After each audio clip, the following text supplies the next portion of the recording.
Hello students, मैं रौनक sir आज की क्लास में आपका स्वागत करता हूं। तो आज हम लोग देखने वाले हैं क्लास 8 वेस्ट बंगाल बोर्ड के ज्योग्राफी सब्जेक्ट से रिलेटेड क्वेश्चन आंसर्स एमसीक्यू, जो कि हमारे सेकंड सेमेस्टर इवैल्यूएशन के लिए इम्पोर्टेंट है। तो वो सारे शॉर्ट क्वेश्चंस को मैं यहाँ डिस्कस करूँगा। तो समय को नष्ट ना करते हुए हम लोग चलिए स्टार्ट करते हैं। तो मैं इसे पार्ट वाइज डिवाइड करूँगा जो भी आप लोगों का सिलेबस में आया है। और पहले तो मैं वायदा पेटिया और वायु प्रभाव डिस्कस करूँगा और एक चैप्टर इसमें डिस्कस करूँगा। तो अब बाकी जो चैप्टर है वो मैं नेक्स्ट वीडियो में डिस्कस करूँगा। तब तक हम लोग वीडियो स्टार्ट करते हैं। तो चलिए देखते हैं। पहला क्वेश्चन है इसे वायुदाब पेटी और वायु प्रवाह से। तो रिक्त स्थानों को भरना है। तो भूमध्य रेखा के दोनों और 0 डिग्री से 5 डिग्री अक्षांश तक फैला क्षेत्र क्या कहलाता है? तो वो भूमध्य रेखीय क्षेत्र कहलाता है, इक्वेटोरियल रीजन बोलते हैं। दूसरा क्वेश्चन है पृथ्वी की सतह के ऊपर वायु की ऊर्ध्वाधर गति माने वर्टिकल मूवमेंट ऑफ एयर को गैस कहते हैं, तो वायु धारा कहते हैं, एयर करंट जिसको बोलते हैं। नेक्स्ट, पृथ्वी की सतह के समानांतर वायु की क्षैतिज गति, समानांतर वायु की क्षैतिज गति माने हॉरिजॉन्टल मूवमेंट ऑफ एयर को डैश कहते हैं, तो उसको वायु प्रवाह कहते हैं। नेक्स्ट, दोनों ध्रुवीय क्षेत्रों में 4 नंबर, दोनों ध्रुवीय क्षेत्रों में पूरे वर्ष तापमान डैश रहता है, तो हिमांक से नीचे रहता है माने फ्रीजिंग पॉइंट से नीचे रहता है। नेक्स्ट 5 नंबर, दोनों उपोष्ण कटिबंधीय क्षेत्र सब ट्रॉपिकल रीजन जिसको बोलते हैं डैश के नाम से जाने जाते हैं, तो अश्व अक्षांश के नाम से जाने जाते हैं। नेक्स्ट 6 नंबर, पृथ्वी का घूर्णन के कारण गतिशील वस्तुओं पर जो बल कार्य करता है उसे बोलते हैं कॉरियोलिस बल, उसका नाम क्या रहता है? कॉरियोलिस बल। नेक्स्ट 7 नंबर, अमेरिकी मौसम वैज्ञानिक डैश ने सबसे पहले वायु प्रवाह के मुड़ने का उल्लेख किया था, उसका नाम था विलियम फेरल। तो फेरल का नियम आप लोग पढ़े होंगे, उन्हीं के नाम से है। तो नेक्स्ट 8 नंबर, सबसे पहले कॉरियोलिस बल का उल्लेख डैश ने किया था, तो जीजी कॉरियोलिस ने किया था, ठीक है, पूरा नाम है। नेक्स्ट 9 नंबर, कर्क और मकर उच्च दाब पेटी या पट्टी जिसको बोलिए बेल्ट से निम्न दाब पट्टी की और पूरे वर्ष बहने वाली वायु डैश कहलाती है, तो आयन वायु कहलाती है, ट्रेड विंड जिसको बोलते हैं, या व्यापारिक वायु भी बोल सकते हैं। नेक्स्ट 10 नंबर, उत्तर पूर्व एवं दक्षिण पूर्व आयन वायु जहां भूमध्य रेखीय क्षेत्र में मिलते हैं उसे बोलते हैं अंतर उष्ण कटिबंधीय अभिसरण क्षेत्र या इंटर ट्रॉपिकल कन्वर्जेंस जोन, जिसको शॉर्ट में हम लोग बोलते हैं ITCZ। नेक्स्ट, ये बहुत इंपॉर्टेंट है लॉन्ग क्वेश्चन के लिए, शॉर्ट क्वेश्चन के लिए भी। ITCZ फुल फॉर्म याद रखना आप लोगों को। नेक्स्ट 11, 60 डिग्री दक्षिणी अक्षांश के आसपास तीव्र गति से बहने वाली पश्चिमी पवने डैश कहलाते थे, तीक्ष्ण चिकती साठा बोलते हैं, इसको रोरिंग सिक्सटीज बोलते हैं। 60 डिग्री पे इसलिए सिक्सटीज बोलते हैं। नेक्स्ट 12, अक्षांश के अनुसार वायु के डैश में परिवर्तन होता है, तापमान में परिवर्तन होता है, अक्षांश जैसे जैसे बढ़ता है। नेक्स्ट, ध्रुवीय पवन का प्रभाव डैश में दिखाई देता है, तो टुंड्रा क्षेत्र में दिखाई देता है ध्रुवीय पवन का प्रभाव। नेक्स्ट, दोनों गोलार्ध में डैश ठंडे क्षेत्रों से अपेक्षाकृत गर्म क्षेत्रों की ओर बहती है, तो ठंडे क्षेत्रों से गर्म क्षेत्र की ओर बहती है, वो क्या होता है? ध्रुवीय पवन होता है, उसको बोलते हैं ध्रुवीय पवन, क्योंकि ध्रुवीय क्षेत्र में ही ठंडे पवन उत्पन्न होते हैं। नेक्स्ट, ये हो गया। बर्फ के चादर से ढका 8 से 9 महीने लंबा शीतकाल में डैश में पाया जाता है, टुंड्रा क्षेत्र में। नेक्स्ट 16 नंबर, डैश की तीव्रता बाहर के समय सबसे अधिक होती है, स्थल समीर। नेक्स्ट 17, विपरीत ऋतुओं के तापमान के अंतर के कारण डैश का निर्माण होता है, तो मानसूनी पवन का निर्माण आता है ऋतु अगर में तापमान का अगर अंतर देखने को मिलता है तो। नेक्स्ट 18 नंबर, पर्वतीय पवन का दूसरा नाम है कैटाबेटिक पवन, याद रखना, कैटाबेटिक पवन दूसरा नाम है। घाटी पवन का दूसरा नाम है एनाबेटिक पवन। नेक्स्ट, किसी छोटे क्षेत्र में अचानक वायु दाब कम होने पर केंद्र में डैश बनता है, निम्न दाब बनता है, लो प्रेशर। चक्रवात में वायु की गति लगभग डैश प्रति घंटा होती है, 160 किलोमीटर प्रति घंटा होती है चक्रवात के साइक्लोन के टाइम। नेक्स्ट, चक्रवात की विपरीत अवस्था को क्या कहते हैं? तो उसको बोलते हैं प्रति चक्रवात बोलते हैं, एंटी साइक्लोन। नेक्स्ट, पंपेरो एक प्रकार की स्थानीय पवन है, पंपेरो एक प्रकार की क्या है? स्थानीय लोकल विंड है। नेक्स्ट 24, पश्चिमी पवन के प्रभाव से डैश ऋतु में वर्षा होती है, तो शीत ऋतु में वर्षा होती है। नेक्स्ट, बोरो डैश में बहती है, एड्रियाटिक तटवर्ती क्षेत्र में बहती है। नेक्स्ट, हार्मटन को डैश कहा जाता है, द डॉक्टर, हार्मटन को क्या कहा जाता है? द डॉक्टर कहा था। अब सही उत्तर चुने, एमसीक्यू है, तो एमसीक्यू से चल देखते हैं। भूमध्य रेखीय क्षेत्र का दूसरा नाम क्या होता है? तो भूमध्य रेखीय क्षेत्र का दूसरा नाम है डोल्ड्रम्स, खा हो जाएगा इसका सही आंसर। नेक्स्ट, उत्तर एवं दक्षिण गोलार्ध के 25 डिग्री से 35 डिग्री अक्षांश के बीच के क्षेत्र को क्या कहते हैं? तो उसको कर्क मकर शांत पेटी कहते हैं, का हो जाएगा इसका सही आंसर। नेक्स्ट, दोनों ध्रुवीय क्षेत्रों में पूरे वर्ष भर तापमान हिमांक के नीचे रहता है, तो हिमांक के क्या होता है, नीचे रहता है, ख हो जाएगा इसका सही आंसर। नेक्स्ट, पृथ्वी पर विक्षेपण बल का उल्लेख सबसे पहले किसने किया था? सबसे पहले किसने किया था? जेजी कोरियलिस ने किया था, इसका आंसर है जेजी कोरियलिस। नेक्स्ट, वायु जिस दिशा में बहती है उसके साथ कोरियलिस बल किस प्रकार कार्य करती है? तो समकोण पर कार्य करती है, 90 डिग्री, समकोण में 90 डिग्री पर कार्य करती है। असमतल भूमि पर बहते समय वायु की गति क्या होती है? कम हो जाती है। असमतल माने एक समान नहीं होता जब। नेक्स्ट, आयन वायु किस नाम से जाना जाता है? तो आयन वायु को व्यापारिक पवन, अभी मैंने बोला था व्यापारिक पवन के नाम से जाना जाता है, ट्रेड विंड। नेक्स्ट, शुष्क एवं ठंडी ध्रुवीय उच्च दाब पट्टी से या पेटी भी बोल सकते हैं, निम्न दाब की ओर पवन कब बहती है? तो पूरे वर्ष भर बहती है ये, ठीक है। नेक्स्ट, ध्रुवीय पवन उत्तरी गोलार्ध में 70 डिग्री से 40 डिग्री के बीच किस क्षेत्र में बहती है? तो ये अक्षांशीय क्षेत्र में बहती है। नेक्स्ट, सूर्य का उत्तरायण कब होता है? तो 22 दिसंबर से 21 जून तक सूर्य का उत्तरायण होता है। नेक्स्ट, काल वैसाखी क्या है? आकस्मिक पवन है, ठीक है। नेक्स्ट, मध्य एशिया के समशीतोष्ण घास के मैदान को क्या कहते हैं? मध्य एशिया का स्टेपी, स्टेपी घास मैदान बोलते हैं। नेक्स्ट, निश्चित समय पर बहने वाले पवन को क्या कहते हैं? सामयिक पवन, पीरियोडिक विंड। नेक्स्ट, समुद्र से स्थल की ओर बहने वाली ठंडी हवा को क्या कहते हैं? समुद्री पवन। समुद्र से जो होकर बहता है उसको समुद्री पवन, और जो स्थल से होकर बहता है उसको स्थल पवन बोलते हैं, ठीक है। तो पंपेरी कहाँ बहती है? तो पंपेरी बोलते हैं पंपास के ऊपर, पंपेरी पंपास के ऊपर बहती है। चीनुक कहाँ बहती है? तो चीनुक होता है रॉकी पर्वत की पूर्वी ढाल पर। नेक्स्ट, ग नंबर इसका सही हो जाएगा। नेक्स्ट, हार्मोन्टन कहाँ बहती है? तो गिनी तट पर, हार्मोन्टन गिनी तट पर बहती है, ठीक ना। नेक्स्ट, साइक्लोन फाइलिन किस वर्ष आया था? साइक्लोन फाइलिन आया था 2013 में। नेक्स्ट, चक्रवात आइला किस वर्ष आया था? 2009 में आया था आइला। नेक्स्ट, तो यहाँ पे हमारा शॉर्ट क्वेश्चन एमसीक्यू खत्म हो गया वायदा पेटी से। अब हम लोग देखेंगे बादल और वर्षा, इसको भी इसी वीडियो में मैं कवर कर रहा हूँ, सेकंड सेमेस्टर का है। तो जो जो इम्पोर्टेंट है, चलिए स्टार्ट करते हैं। अति संक्षिप्त प्रश्न उत्तर है पहला, सबसे ऊंचे बादल की ऊंचाई कितनी होती है? 20,000 फुट होती है, याद रखना। सीरस बादल कैसे दिखाई दिखाई दिखाई देते हैं? तो सीरस बादल पारदर्शी तथा सफेद रंग के होते हैं और हल्के पंखों जैसे दिखाई देते हैं, सीरस बादल। नेक्स्ट, मैकरेल आकाश किसे कहते हैं? जब आकाश रुई जैसे दिखाई देने वाले सिरोक्यूमुलस बादलों से ढक जाता है तो उसको मैकरेल आकाश कहते हैं। अल्टोस्टेटस बादल किसका पूर्व संकेत है? तो लगातार वर्षा होने का पूर्व संकेत होता है अल्ट्रोस्टेटस।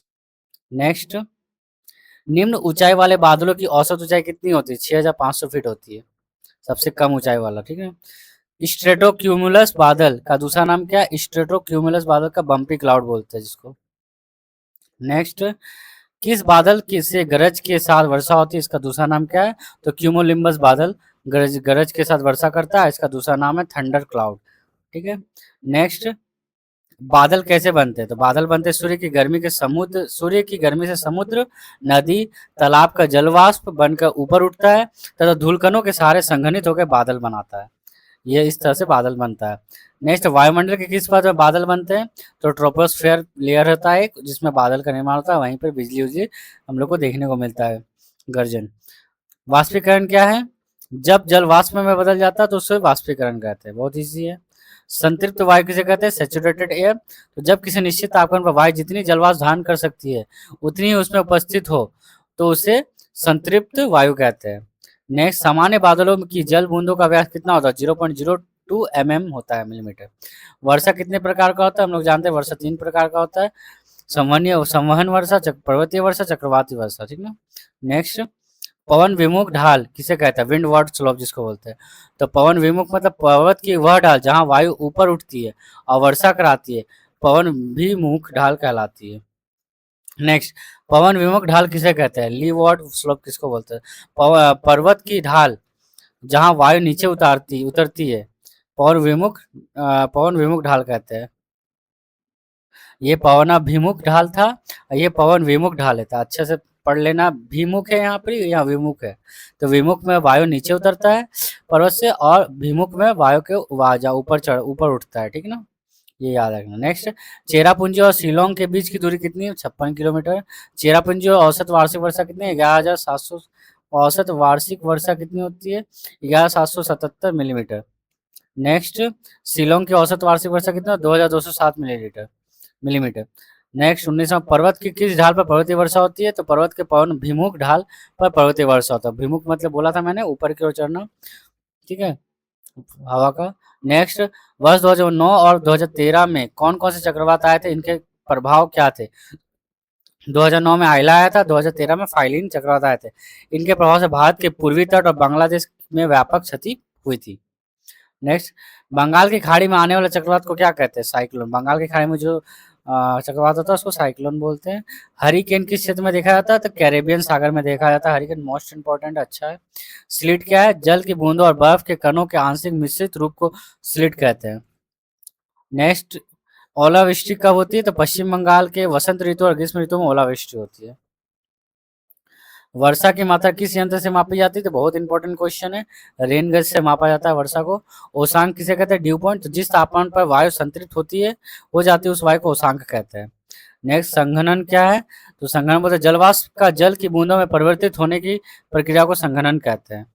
नेक्स्ट, उष्णकटिबंधीय चक्रवात विभिन्न स्थानों पर किन किन नामों से जाना जाता है? तो उष्णकटिबंधीय चक्रवात अलग अलग स्थान पर अलग अलग नाम से जाना जाता है। जैसे बंगाल की खाड़ी में साइक्लोन बोलते हैं, कैरेबियन सागर में हरिकेन बोलते हैं, चीन सागर में टाइफून बोलते हैं। तो सबको अलग अलग जगह में चक्रवात को अलग अलग नाम से जाना जाता है। फुहार वर्षा या ड्रिजल किसे कहते हैं? जो 0.5 मिलीमीटर में से कम व्यास वाली बहुत छोटी छोटी जल बूंदे जब पृथ्वी पर गिरती है तो उसे फुहार वर्षा कहते हैं, ड्रिजल। नेक्स्ट, संक्षिप्त प्रश्न उत्तर है। तो अधक्षेपण या प्रेसिपिटेशन किसे कहते हैं? बहुत इंपॉर्टेंट है। पृथ्वी को गुरुत्वाकर्षण का वायुमंडल से जल की बूंदे या बर्फ के कण पृथ्वी की सतह पर गिरते हैं उसे अधक्षेपण कहते हैं या प्रेसिपिटेशन कहते हैं। इसका सबसे सामान्य रूप वर्षा है। नेक्स्ट, चक्रवात की आंख क्या है? आई ऑफ साइक्लोन जिसको बोलते हैं, साइक्लोन। उष्णकटिबंधीय चक्रवात का निर्माण दोनों गोलार्धों के 5 से 20 डिग्री अक्षांश के बीच होता है। इस चक्रवात के केंद्र में वायु का दाब सबसे कम होता है, इसलिए इस भाग को चक्रवात की आंख कहते हैं। यहाँ आकाश साफ और बादल रहित होता है, माने बादल नहीं होता। हिमपात किसे कहते हैं? स्नोफॉल। तो शीत प्रदेशों तथा ऊंचे पर्वतीय क्षेत्रों में जब जलवाष्प युक्त वायु हिमांक से कम तथा तापमान पर हिमांक से कम तापमान पर संघनित होकर सीधे बर्फ के कणों में बदल जाता है, तो ये कण आपस में मिलकर छोटे छोटे बर्फ के टुकड़े बनाते हैं। गुरुत्वाकर्षण का जब ये पृथ्वी पर गिरते हैं तो इसे हिमपात कहते हैं, स्नोफॉल। नेक्स्ट, संवहन वर्षा वाले क्षेत्रों का वर्णन बहुत इंपॉर्टेंट है।